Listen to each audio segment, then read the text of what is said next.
Hello everyone, it's Mariano here, and this week I'll be discussing my concept map on altered hormonal and metabolic function. So first, what I did, I used pretty much divide my map into two sections. This is part one, and I will start with alterations in the pituitary gland. So the pituitary gland, the alterations on the pituitary gland leads to syndrome of inappropriate antidiuretic hormone secretion. This is cause the body to retain water and certain levels of electrolytes in the blood due to increased production of antidiuretic hormone, or better known as ADH. It is diagnosed by the physical examination, blood, and urine testing.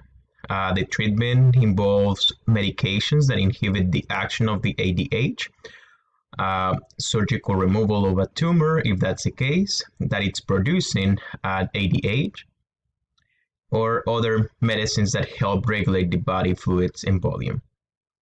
Now the next one, it's diabetes insipidus. This is caused by insufficiency of production of ADH, which leads to an imbalance of fluids in the body. This imbalance makes you very thirsty, even if you have had something to drink.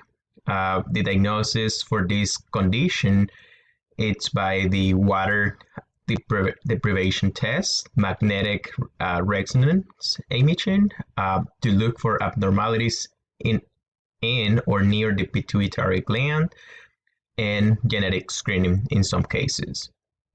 Now, when talking about alterations in the adrenal glands, the adrenal glands can lead to Addison's disease.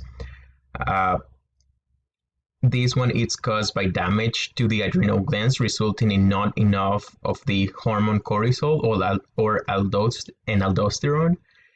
Elevated levels of adrenocorticotropic hormone, or ACTH, stimulates skin melanocytes, and then this leads to other symptoms, or to other symptoms presentation or signs. The diagnosis for this condition is through blood tests, which measures blood levels of sodium, potassium, cortisol, and ACTH.